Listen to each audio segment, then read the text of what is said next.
Welcome back. Today in this 6th session on support vector machines, we are going to extend our earlier discussion on kernel functions. In the earlier class, we addressed the problem of the data that is not linearly separable. The key concept that we discussed was about data transformation. So if we are having the data which is not linearly separable, what we can do is we can transform the data in some other feature space. Usually this transformation is from low dimensional feature space to high dimensional feature space, and after transforming the data into a new feature space, it is possible to find the hyperplane that classifies the data.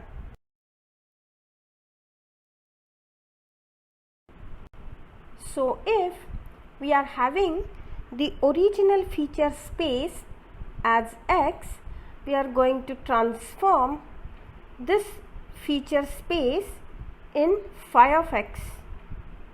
Let us assume that we are having 2 points in the original feature space denoted as Xi and Xj. So after transformation, we will get phi of Xi and phi of Xj. While dealing with linear SVM and its solution, we have seen that we need to compute the dot product of pair of examples in the given feature space. Now, as we have mapped our original feature space X into phi of X, while solving SVM, now it becomes important to compute the dot product of phi xi and phi xj. Specifically, given a feature mapping phi, we define the corresponding function as the kernel function or the kernel, and denoted as k of xi comma xj, and can be expressed as the dot product of phi xi phi xj, that is equivalent to phi xi transpose phi xj. Thus this kernel function k xi xj is the dot product of phi xi phi xj. Thus, if we know these transformation functions, it is possible to compute the kernel function. But in certain cases, the kernel function kxi xj can be computed even without expanding phi of xi and phi of xj. And we can describe this kernel function as a function in original feature space where we are having the samples xi xj. This is a kernel trick, and we get the result as a function of xi xj, which is equivalent to dot product of phi xi and phi xj. Thus, without computing the dot product of phi xi phi xj, which is computationally very expensive because the transformed space is high dimensional, it is possible to compute the kernel function as a function of the samples in the original feature space.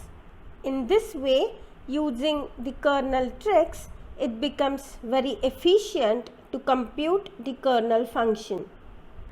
Let us proceed further to illustrate this concept with example.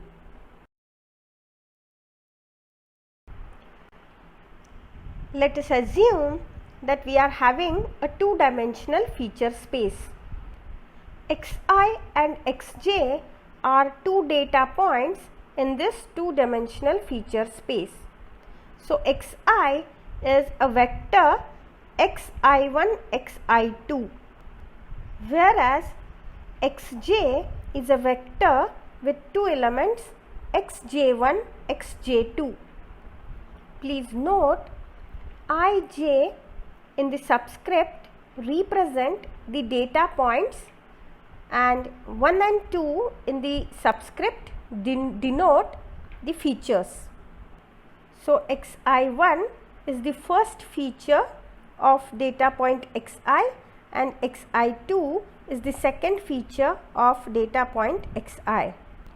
Let us assume some transformation function to convert this two-dimensional input into a four-dimensional feature space.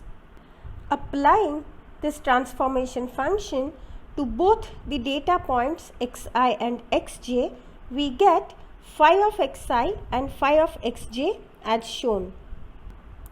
Phi of xi is equal to xi1 square, xi1, xi2, xi2, xi1 and xi2 square. Similarly, xj gets transformed into phi xj and denoted as xj1 square, xj1, xj2, xj2, xj1 and xj2 square. And what we would like to do is, we would like to compute the inner product or dot product of phi xi and phi xj, and that will provide us the kernel function k xi xj.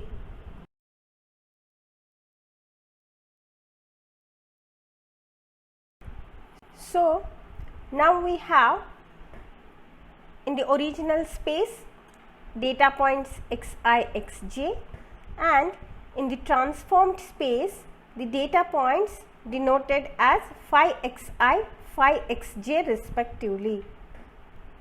As per the definition, we need to compute the inner product or dot product of the data points in the transformed space in order to compute the kernel function.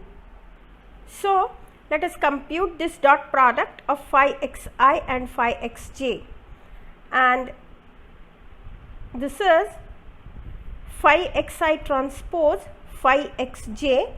So it comes out to be xi1 square, xj1 square plus 2 xi1, xi2, xj1, xj2 plus xi2 square, xj2 square, and this is actually the kernel function. And what we did is, we computed the dot product in the transformed space. But the question is, instead of computing it into the transformed feature space, is it possible to compute the kernel function using some mathematical function in the original space to avoid computation of the dot products in the high dimensional space, because it is computationally expensive, order of n square? The answer is yes. We can have a kernel function that calculates the dot product in the different space without even computing the phi's in the transformed space. So for this example, let us define the kernel function k xi xj is equal to xi transpose xj whole square. This expression is represented in the original feature space. So xi and xj belong to the original feature space. So we are not even going to expand phi xi, phi xj. So, if we substitute our original feature vectors xi and xj in this expression, we get xi1, xi2 into the column vector xj1, xj2 whole square, and it comes out to be xi1, xj1 plus xi2, xj2 bracket square. If we expand this, we get xi1 square, xj1 square plus 2 times xi1, xj1, xi2, xj2 plus xi2 square, xj2 square. And interestingly, what we notice here is the dot product of phi xi, phi xj is equivalent to the kernel function written in another way using the original feature space as xi transpose xj whole square. So, both are giving us the same results.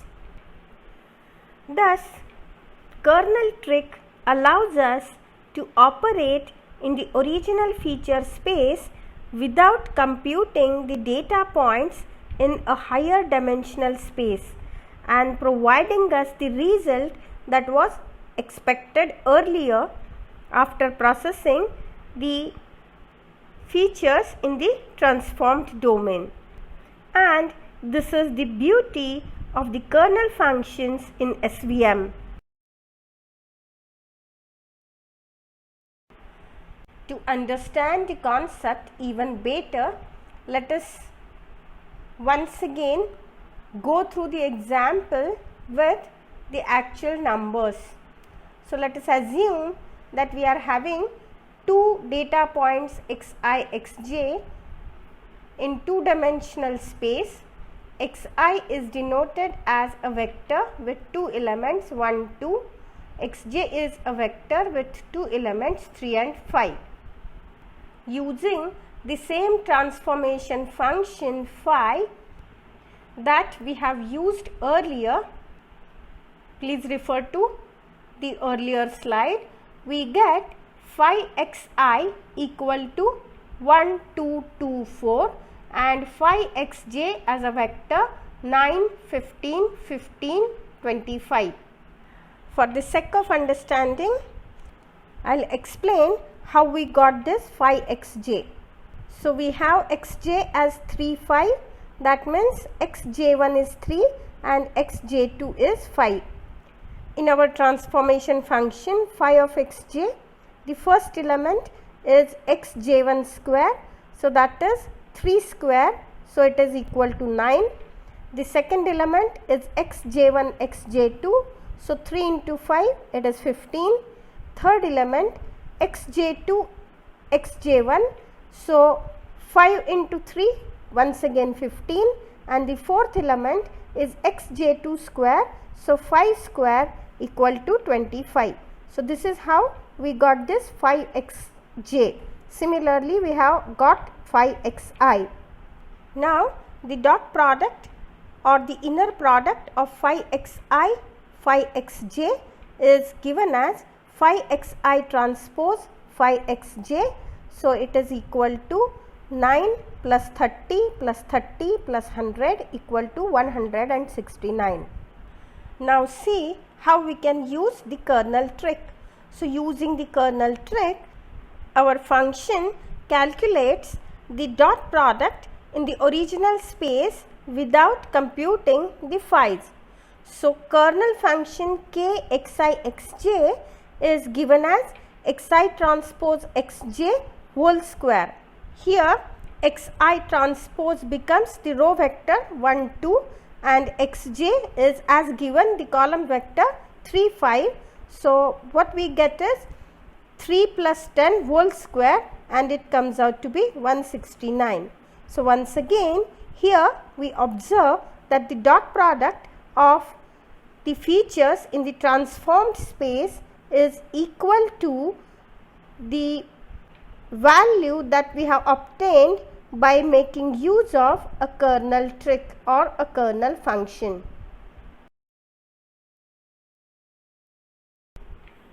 I hope you must have understood the concept of kernel. Now let us talk about a slightly different view of kernels. Kernel can also be considered as a similarity measure. Similarity measure quantifies the similarity between two data points. If phi xi and phi xj are close to one another, or in other words very similar, then we might expect phi xi transpose phi xj, or the kernel value k xi xj will be large. Conversely, if phi xi and phi xj are far apart, say nearly orthogonal to one another, then the kernel value k xi xj is evaluated as 0 or very small. So we can think of this kernel function as some measurement of how similar phi xi and phi xj, or how similar are xi and xj.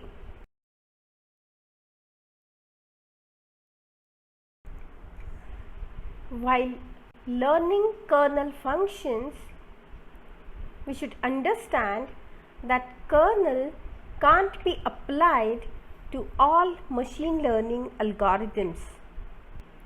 Kernels can be used only if the algorithm needs to know the inner product of the data points in the coordinate space.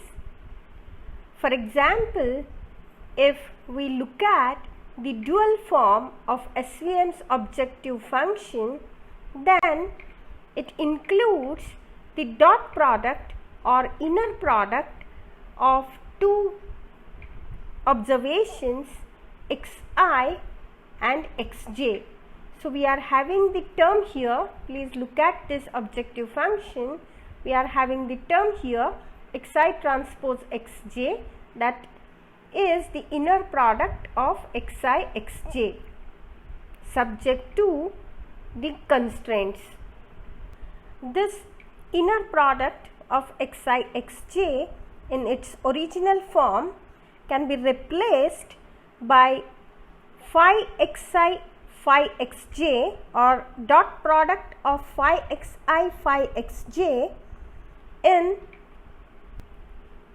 the non-linear form of SVM, and further, as it takes the inner product, we can replace this inner product phi xi transpose phi xj with a kernel function k xi xj.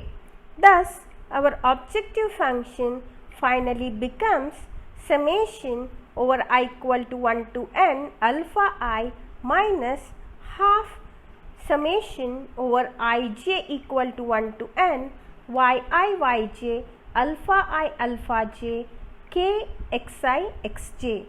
K xi xj is a kernel function.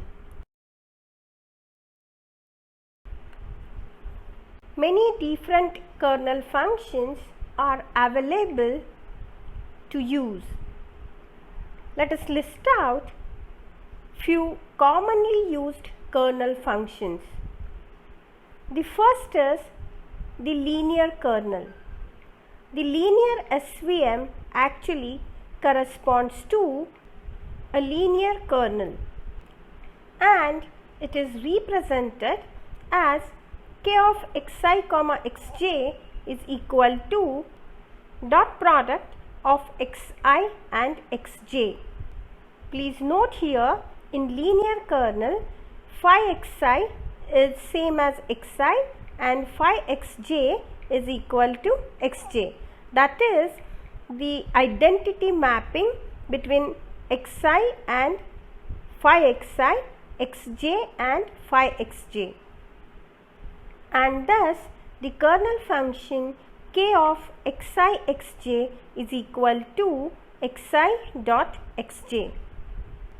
The next in the list is polynomial kernel with degree d, and it is represented as k of xi xj is equal to 1 plus xi dot xj to the power d.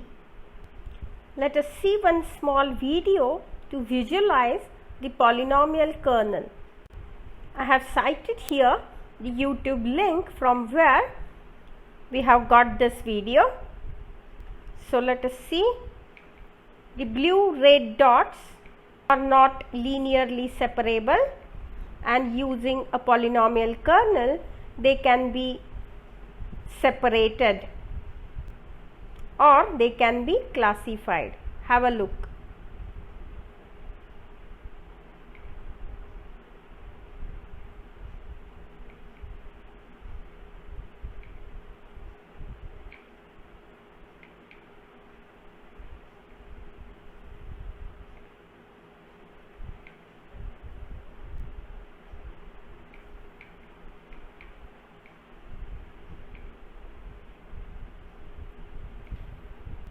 Beautifully visualized. So I hope you must have understood the concept of polynomial kernel with this visualization. Let us go to the next in the list, the Gaussian kernel, or it is also known as radial basis function, RBF. This is one of the most popular type of kernel function that has been used frequently while solving the problems, and the kernel is given as k of xi xj is equal to exponent of minus norm of xi minus xj square divided by 2 sigma square. Next is the sigmoid kernel. So the expression for this kernel is k xi xj is equal to hyperbolic tan h of beta 0 xi dot xj plus beta 1. In general, functions that satisfy Mercers condition can be the kernel functions. So what is Mercers condition? Let us talk about it a bit later.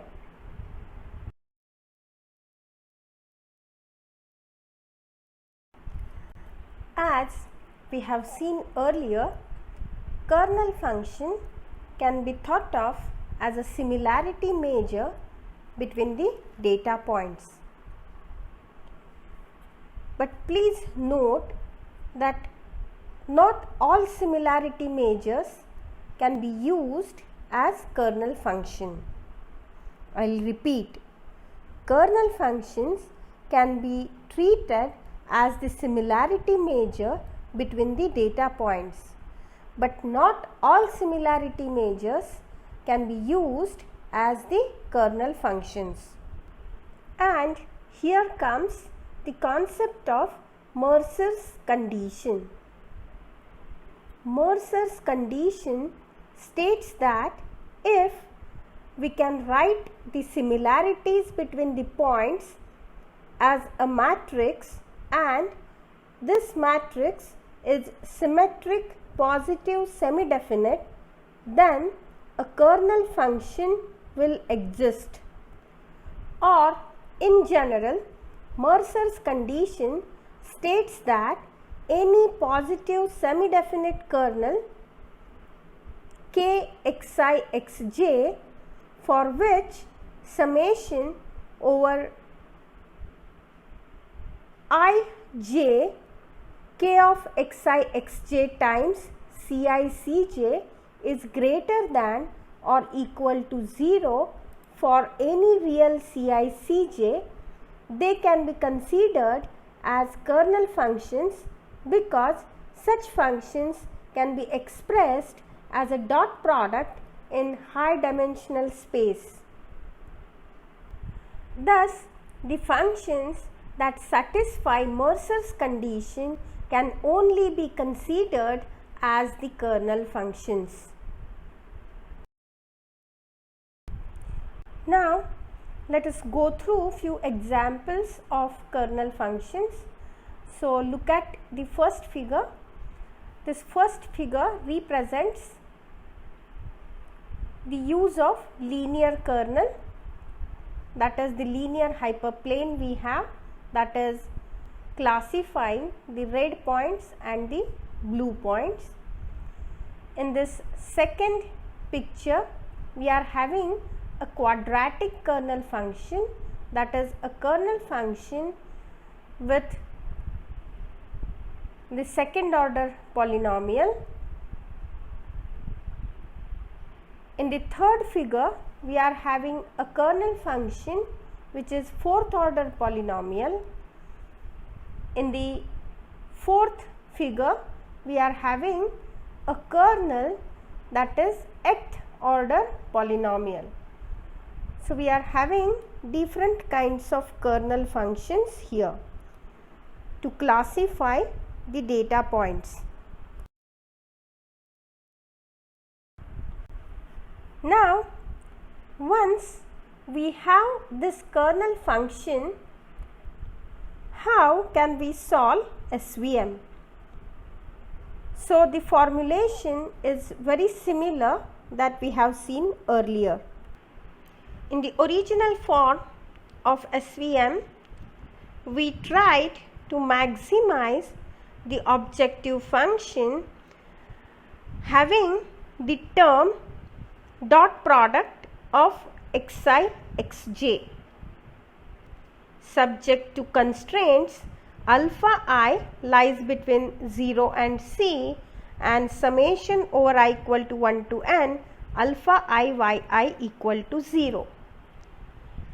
Whenever we go for nonlinear SVM, we transform our space such that xi gets transformed to phi of xi and xj gets transformed to phi of xj. So, in our objective function, we need to replace the dot product of xi xj by the dot product of phi xi phi xj. But we know dot product of phi xi phi xj or the term phi xi transpose phi xj is nothing but the kernel k of xi xj.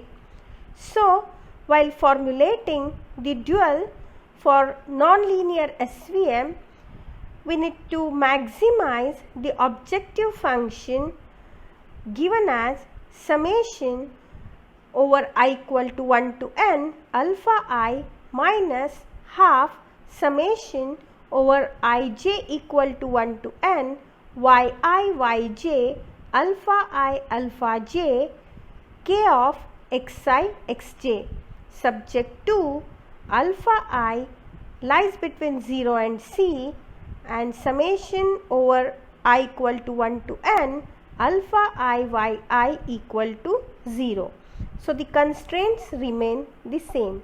Only the difference is instead of having the dot product of xi xj, we are using here the kernel function. We are going to solve this objective function, or we are going to maximize the function to get alpha 1, alpha 2 up to alpha n. Thus, after solving the optimization problem, we get the values of alpha i's. Now, what next? Once we get those values, we need to formulate the discriminant function that can be used for classification. So let us assume that X is the test sample that we would like to classify. So the expression or the discriminant function can be written as g of x is equal to summation over I belongs to support vectors SV alpha I yi k of xi x plus b. So by making use of a kernel function, we will be evaluating g of x for given test sample x. And if g of x is greater than 0, then we'll classify the test sample x as positive, otherwise we'll classify it as negative. Now let us talk about SVM as a multi-class classifier.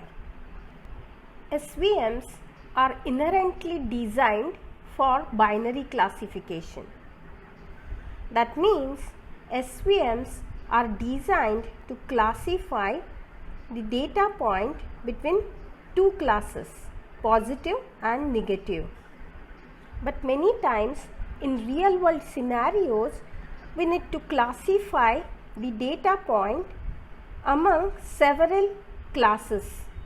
For example, the problem that classifies the tumor sample in malignant or non-malignant is a binary classification problem.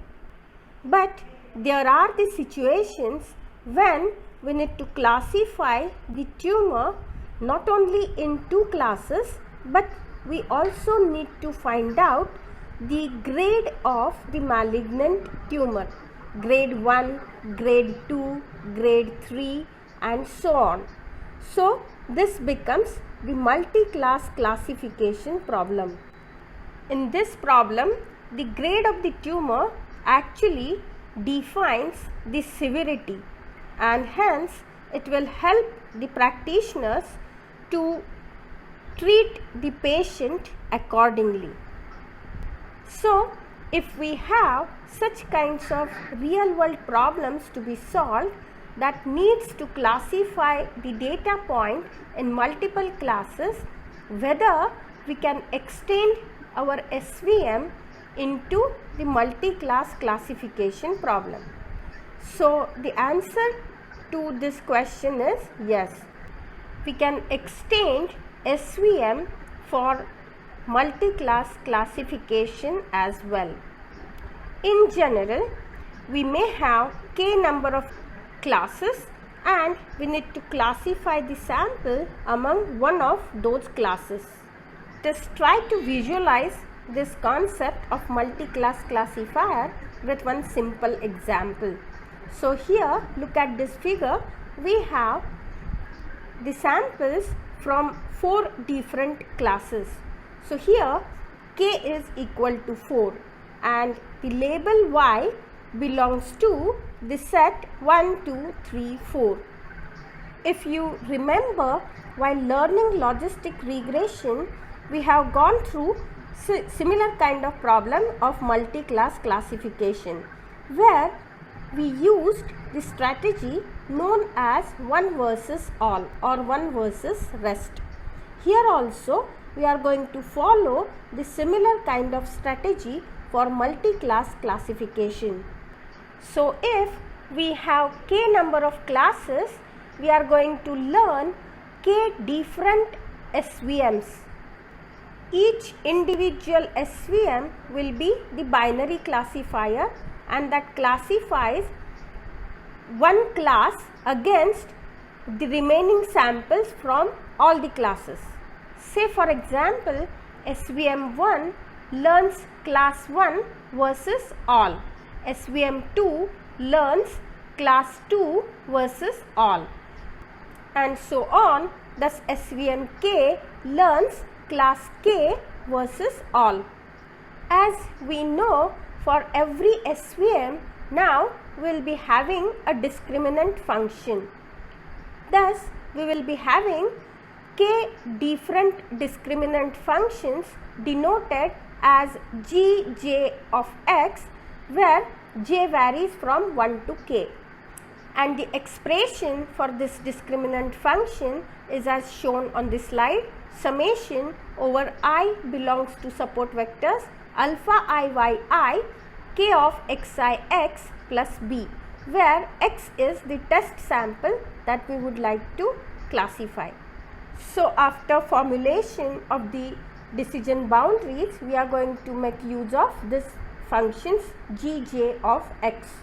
To predict output for a new test point, we will be applying all the support vector machines SVM 1, 2 up to k, and then we will find out which one of the SVMs give the prediction with the highest confidence.